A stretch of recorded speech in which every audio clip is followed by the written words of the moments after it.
আসসালামু আলাইকুম।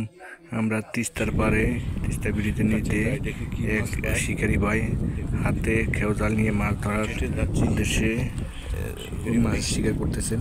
আমরা তার পাশে গিয়ে দেখি শিকারি ভাইটা কীভাবে কি মাছ পায় শিকারি করতে। দেখা যাক শিকারি ভাই, এই যে আমরা তিস্তা ব্রিজের নিচে শিকারি ভাই খেও জাল দিয়ে মাছ ধরতেছেন। দেখা যাক শিকারি ভাই কতটুকু কীভাবে সফল হতে পারেন সেটাই দেখব। কি সুন্দর মনোরম পরিবেশে এই যে শিকারি ভাই খেও জাল মারছেন। দেখা যাক শিকারি ভাই কতটুকু কী কী মাছ তুলতে পারেন, নদীতে কীরকম মাছ আছে।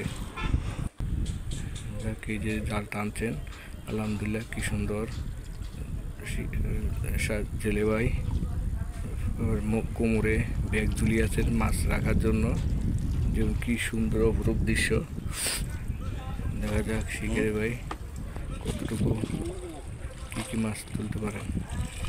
অপরূপ পরিবেশ, কি সুন্দর দেখা যাচ্ছে। এই যে একটা পুঁটি মাছ হাতে নিচ্ছেন। দেখা যাক এই যে সুন্দর, কি সুন্দর এই যে আরেকটা দেখা যাক মাছ উঠছে। কি সুন্দর মাছটা, পুঁটি মাছ লাভ দিয়েছে, দেখুন অসাধারণ এক দৃশ্য। এই যে আবার লাভ দিয়ে যে মাছটা বাইরে হাতের মুখ থেকে বেরিয়ে গেল। এই যে অসাধারণ ব্যাগে অনেক মাছ আছে। দেখা যায় একটা কালীবাস না ব্রিগেড কাপের বাচ্চা, আলহামদুলিল্লাহ।